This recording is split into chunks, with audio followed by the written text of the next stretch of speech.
My approach here was really the urge to tell the story about my book.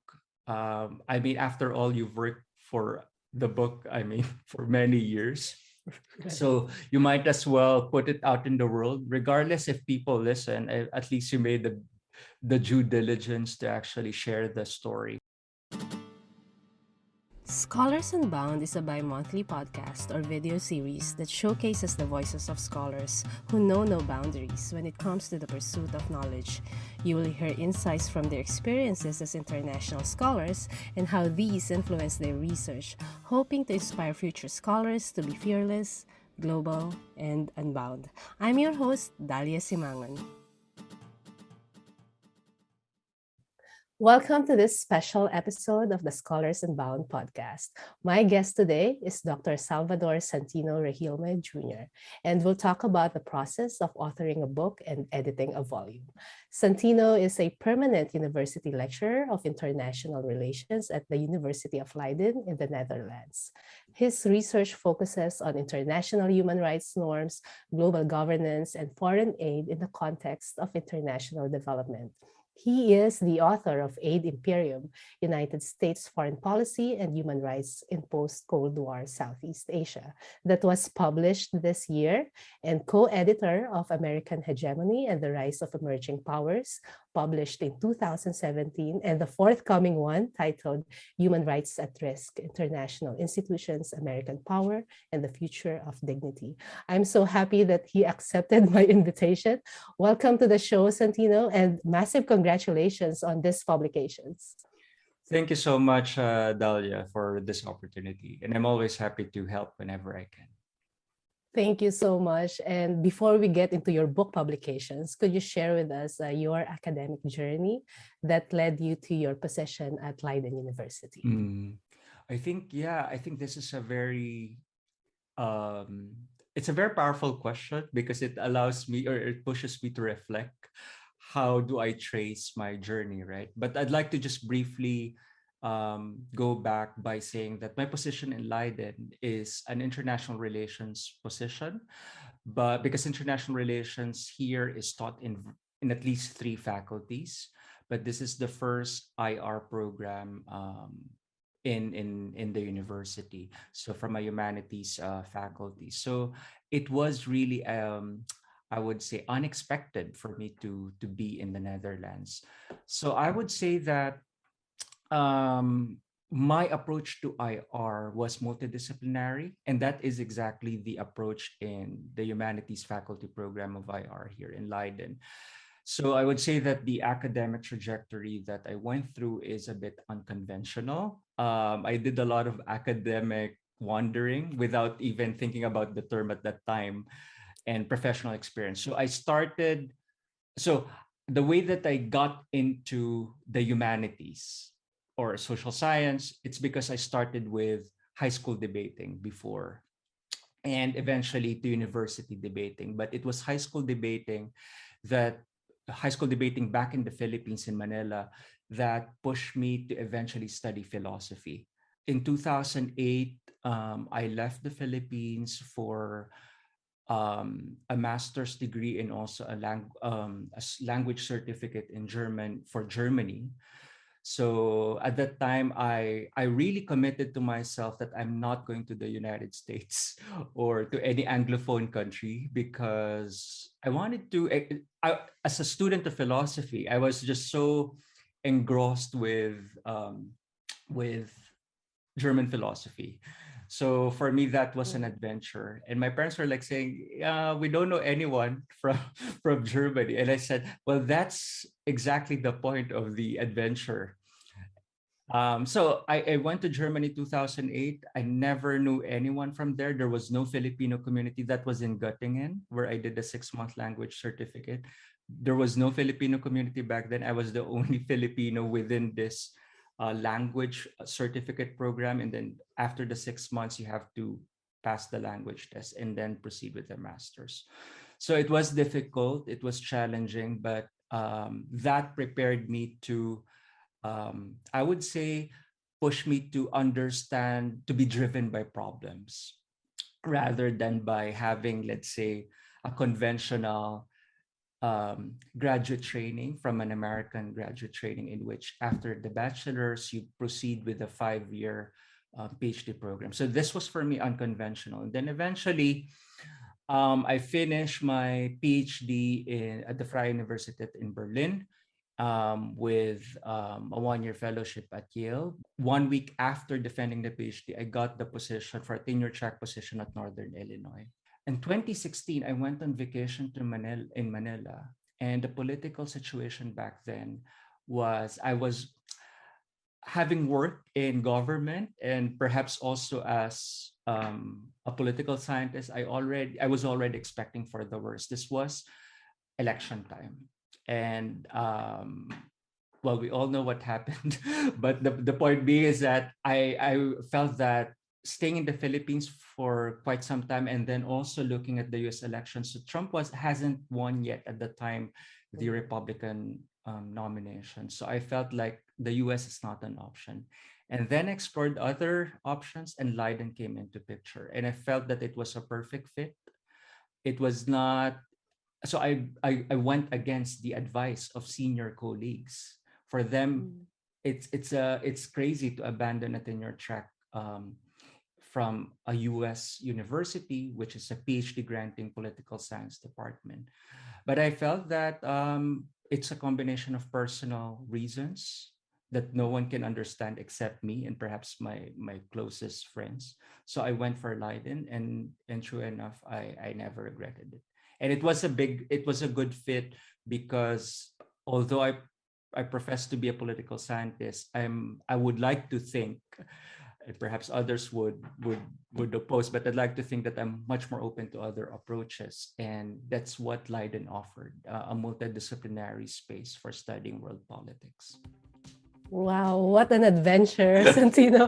And thank you for taking us through that academic adventure. And you mentioned about you did a little bit of academic wandering, but what's impressive is that how decisive you were in thinking about how you're going through your academic journey. And also, it's very striking for me, at least, how, your personal reasons, of course, and the external environment, the political external environment also informed your decisions. So thank you for taking us through that journey.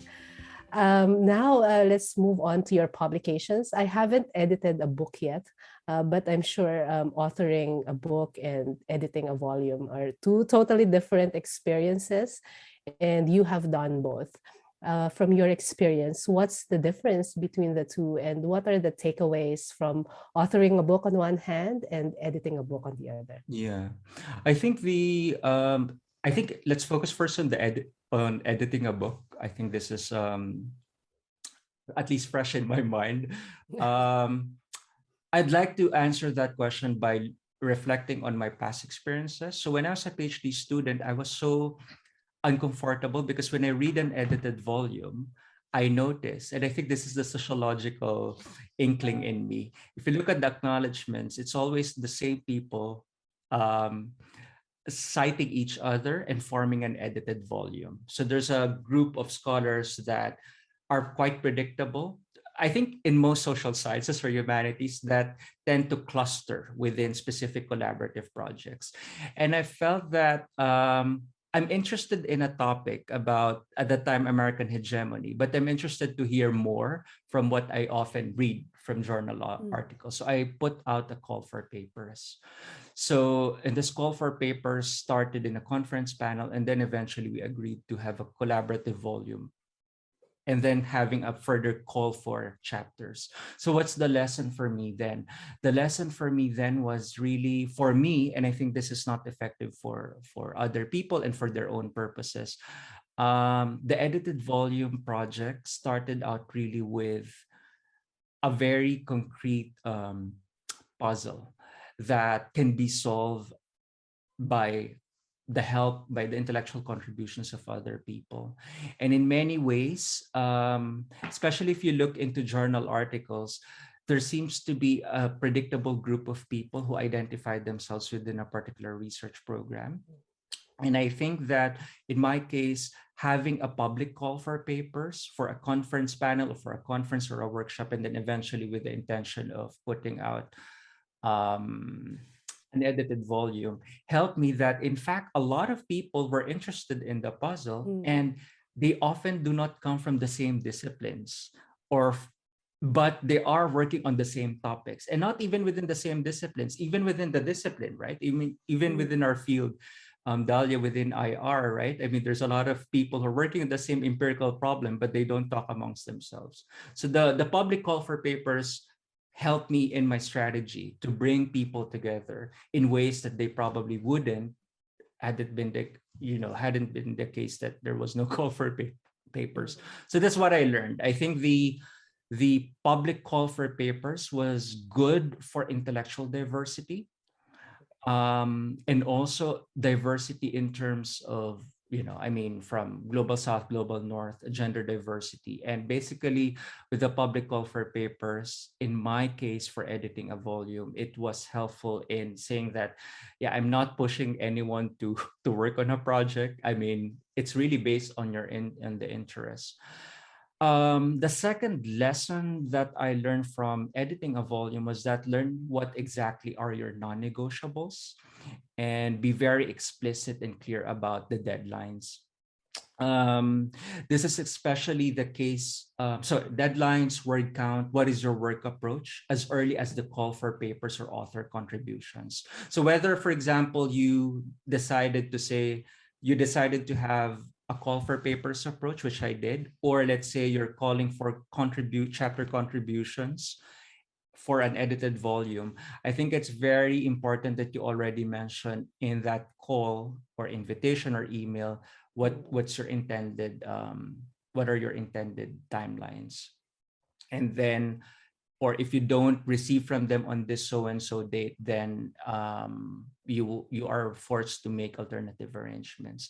And I think that that sort of caveat serve as an insurance so that there will be no misunderstanding in the future, especially if you are, well, in my case, um, I'm working with some senior scholars, so it's also a sort of insurance that, this is how I work, and we're both professionals, and these are what's expected.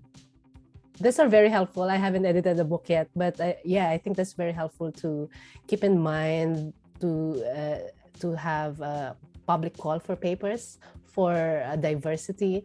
And I haven't thought about this. And you're right, actually, because we tend to like just approach the same people that we read from journal articles, for example. So just to break apart, that. How would I say, dominance of certain group of scholars in a certain field, I think the public call for paper is very helpful. And I also like your approach on how, on being very explicit and very detailed about all the expectations for contributing to an edited book. That's very Absolutely. helpful, Santino. So for the listeners, Dr. Simangan has a contribution in the upcoming edited volume, Human Rights at Risk. And I invited Dr. Simangan, but it really started as a conference. It's a conference that we held in The Hague. And in that edited volume coming out next year, you can see that people come from different disciplines. We also have one, I would say, conservative scholar from a legal tradition. And then you also have more progressive scholar, different approaches coming together in an edited volume. That would not be possible if, for example, I just approach it by sitting down and looking and thinking through the people that I know. That became possible because of a call for papers. And then also with directly inviting Dahlia. I did not personally know you back then, but I am already familiar with your work, at least with that journal article. So yeah. Yeah, thank you. Thank you for that opportunity, Santino. And editing a book, you mentioned about this diverse and different and maybe sometimes opposing positions, right? That you have to put together in one single volume. And I'm thinking, because what is your approach on putting this together? Because the editor has to write the introduction at least, right? So how do you manage to incorporate in just one chapter all these different views to make the edited volume really cohesive for the readers? Yeah, I think before the first edited volume, American Hegemony, I was advised by other scholars saying that you need to have a theoretical framework. This theoretical framework has to be somehow addressed by all these chapter contributors. I think the rebellious character in me is always to go against advice whenever I felt I have a good justification for doing so. So I felt like, well, these people come from different disciplines, and I'm already gracious enough that they're interested to address the puzzle, but I'm not going to push one framework. My only request to all to all the chapter contributors is to really skew or to really mold their chapter in a way that directly address the big question of the edited volume. So that is my one big request. And in various iterations, it can be mold. It can be the challenge for the editor, at least in my experience, is to really make suggestions to the chapter contributors to effectively articulate the arguments in a way that goes back to the core question of the volume. Otherwise, the chapter contributions will go in different directions. So I think it's like steering a ship. And I'm not so sure if this is very successful, at least in the two adventures that I went through. But I would say that for me was my approach, really encouraging the chapter contributors to address the core question, but giving them, enough space to really explore it. And in fact, in another edited volume that I'm working on, what I felt is necessary too is that it's important to also ask the chapter contributor, perhaps they disagree with the question, the key premise of the edited volume. So in another project, I even asked them that if you disagree with the core question or some of the key premises of the volume, please say so. And that is, in fact, I welcome that. Um, so, but the point being is that I think the core question is the anchor that binds everyone in together in that manuscript. So I think in general, an edited volume needs to have that clear and compelling puzzle or set of questions. And the editor would have to elaborate that question right at the introduction of the edited volume. Yeah. And great, thank you, Santino. And I really like your metaphor of steering a ship if you're the editor of a volume. But how about writing your own book? You're especially sole authored a book. What are your takeaways from that experience? For me, it was a long journey, at least for the monograph that I just authored. There are several takeaways for me. So the first one is, especially I think many of your listeners are coming from the early career stage, so probably within 5 years since the PhD or even during their PhD. I think our ideas really need to rest a bit. So for me, the big takeaway in preparing the book for Aid Imperium was that it came from the PhD, sure, and the PhD took some time, but I also took some time in sharpening many of the ideas in the book. So I tested some workshops, tested these ideas in some workshops, conferences, but also tested a minute component of the book in, let's say, in a journal article. And I gathered peer reviews from that, and many of these insights from the reviews, whether positive or negative, were very helpful in sharpening the big idea of the book project. So for me, the one big takeaway, so I have several, but the first one that I'd like to highlight is that basically provide some space for your ideas to actually mature. And that I wouldn't say that's an advice. I'm just sharing what happened to me because that helped me. And of course that comes with some privileged position, right? So I mean, some people have different motivations in bringing out their ideas as soon as possible, but that helped me a lot. The second is that there are various publishers, university presses, commercial publishers. For me, the point is that when choosing a publisher, try to also look into the books that you cite in your own manuscript, and perhaps these publishers have an editorial agenda. What is also important is that some publishers are not only, organizations. There are real people behind them. So there are editors, and these editors may come and go, especially for some commercial publishers. But usually, the established ones have an editor and they have an editorial agenda. They publish on specific topics.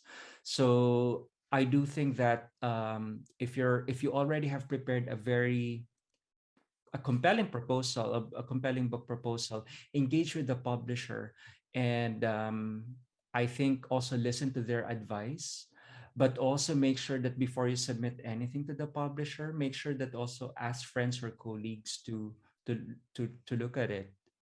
Because most publishers are very busy people, and they usually just they receive hundreds of proposals, and I was informed that within a year they sometimes receive, let's say, nearly 1,000 for university presses.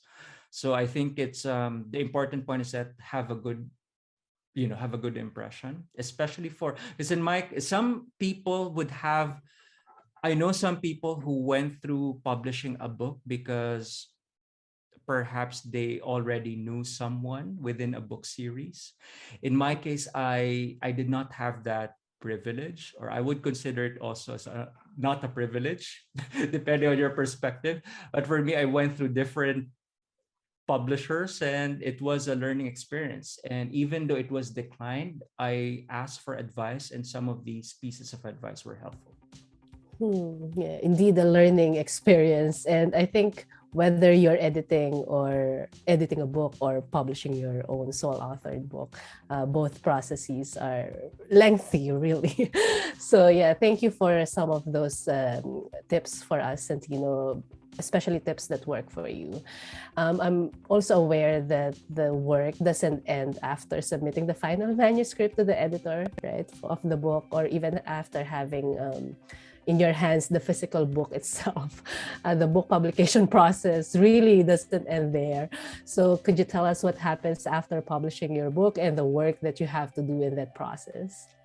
Yeah, so I think there are various personal and professional incentives, but I think after publishing the book, for me, I really wanted to. My approach here was really the urge to tell the story about my book. I mean, after all, you've worked for the book, I mean, for many years. So you might as well put it out in the world, regardless if people listen. At least you made the due diligence to actually share the story. So the first is that usually publishers have their own marketing units. I took advantage of that. So their marketing units, depending on how they approach marketing, they have their own standard documents of providing advice. So I took note of that. So number one, engage with social media channels, right? Professional email lists also help. So depending on the field. So in my case, because I work on different topics, so I have the usual human rights list, right? So human rights email list, but also from my disciplinary affiliations to political science. I also engage with sociology, and both in terms of regional. So you have the American, the European, or the different Asian professional organizations. That was very helpful in terms of bringing the word about the book. I don't know if that helps sales, but I'm not concerned about sales personally, because I already accepted the fact that there's an intended audience for the book, and the pricing of the book is a big decisive factor.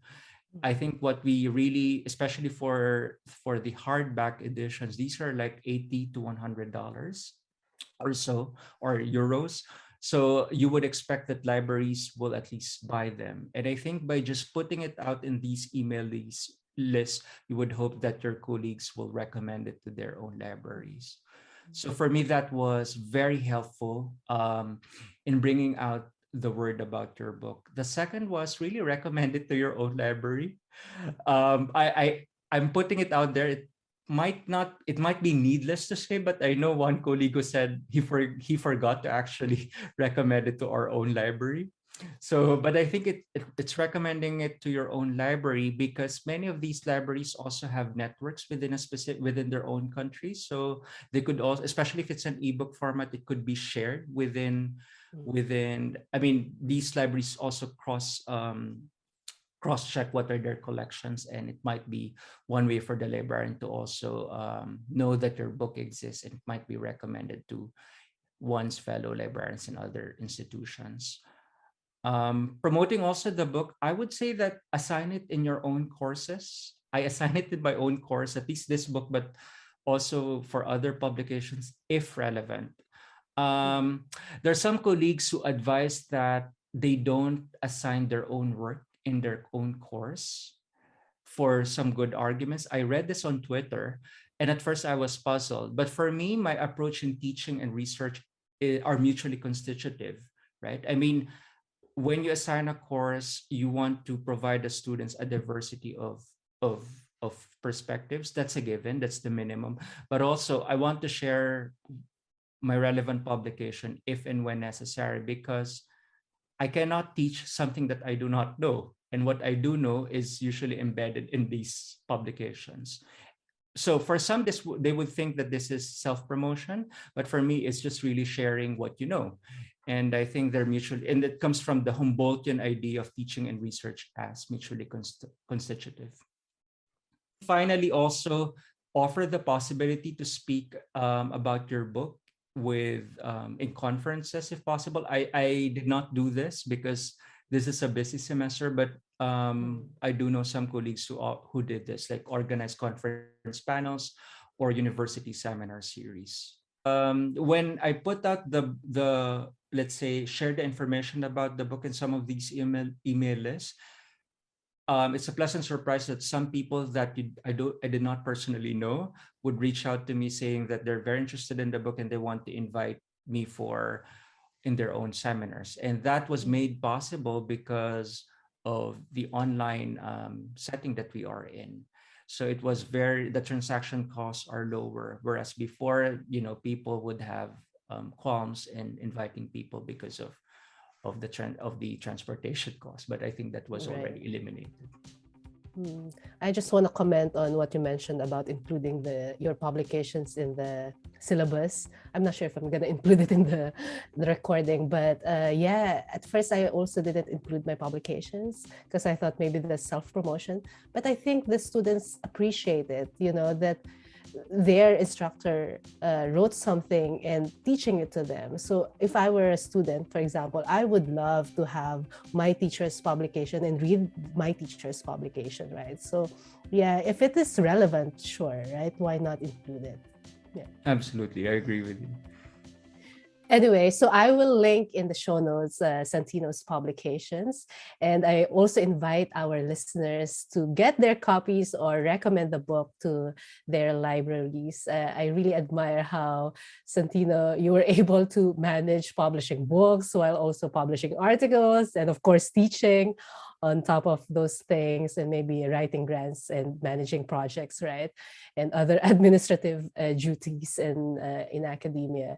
I'm so eager to hear about your personal writing practices or writing habits, and I'm sure they will be helpful to many of us. So, what are those practices and habits that work for you? Can I just briefly add something to the previous question Oh, about sure, please. what happens after publishing the book? One very important but often unsaid is really thank the people who help you along the way. That was very important for me, especially for books. It requires a lot. So from your supervisors, and in academia, there's always this atmosphere that, well, when I was starting out, some senior scholars would say, this person is like using another person. So I think it's also important that generosity is appreciated in our field. And I think that's something that we should also inculcate. And I sent thank you notes to people who helped me after publishing the book. So that's something. That's it. Yeah. So regarding personal writing practices or habits, I think first I write about topics that I deeply care about. I think that is something that I always try to to imbibe. So basically, just when I read the news, for example, or when I saw something, and then I'm so deeply disturbed about it for the next few days, I try to think if I can write something about it. And in that way, that's how I start with the writing project. So my writing habit is really, as you can see, I have different pots cooking at the same time.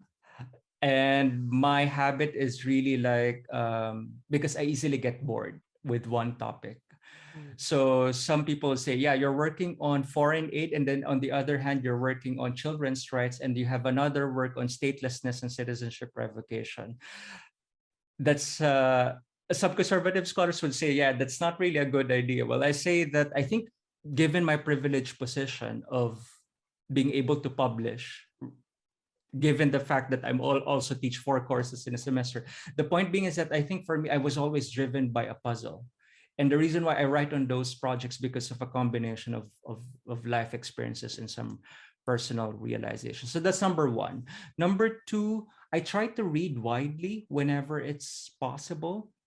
This is something that I also tell my own students, especially students who might not get into academia, because usually our student years are also the years in which we really engage with work. I mean, once we get into life, life becomes busier. So I believe that a potentially good writer requires exposure to a wide variety of writing.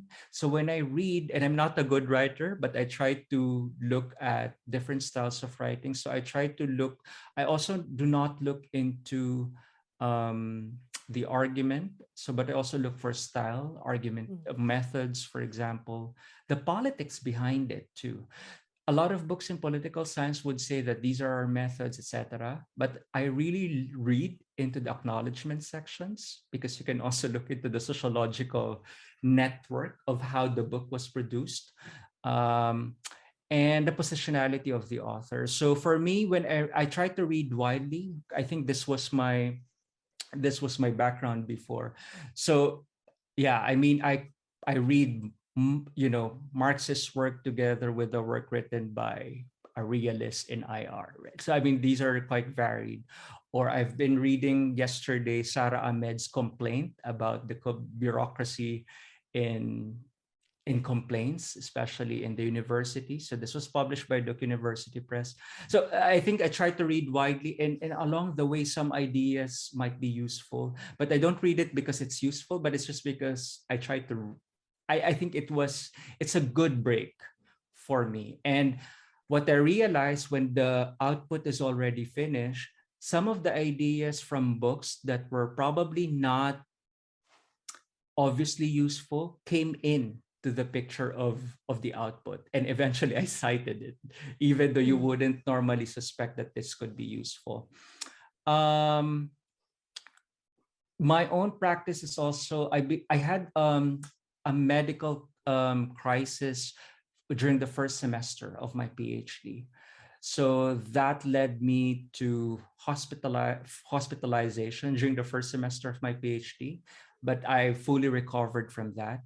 But that basically led me to realize that health is wealth. I mean, I knew that before the hospitalization, but basically I tried to maintain 8 hours of sleep. So I realized also that I write better if I am well rested. So I try to sneak in, let's say, I think 1 hour would be quite short for me. So usually 2 hours of writing in a day, especially during the semester when there's a lot of teaching. And then during these 2 hours, it's usually allocated for a specific unit or section of a paper or a book. And I'll be surprised that incrementally after 1 month, these 2 hours would produce something, or 3 hours. So I try to I'll try to really maximize sleep, but also I try to use my weekends for resting or for other things. Or if not, I could read a book that might not have something to do with the project. I think one last note is that I try not to worry about stuff that I could not control. Um, it's useful for publication, and I also realize also useful for life, especially in our profession. So what I usually have anxiety if I in when starting a project, but I try to just write on something. And then if I couldn't juice out anything from my from my mind, I'll try to let the document rest and revisit it after a week or sometimes even a month. And regular breaks really help in making these Mm. ideas mature. Yeah, thank you, Santino, for reminding us about the importance of rest, rest for ourselves, and also let the ideas rest. I think that's a very important reminder that I will take away from you, and it also resonates with me how you approach writing as a learning process too, by reading, for example, drawing on ideas from all these other great minds out there, right? So I really like that approach of writing as a learning process. Thank you, Santino, for taking your time to talk to us today. And I hope you'll drop by by the podcast again sometime soon. If there's someone who wants to learn more about your work, your research, or someone who wants to contact you, where can we find more information about your research, or what's the best way to reach you? Yeah, I'll be happy to hear from some of the listeners via email. So if you can look at the Leiden University website or my own website, my email is there. So I'll be happy to hear your thoughts or even for some of your ideas. Thank you for listening to this episode. Please consider leaving a comment or rating at iTunes or any of your preferred podcast hosting platforms. For details about upcoming episodes and how to support the Scholars Unbound project, visit daliasimangan.com/scholars unbound with the link in our show notes.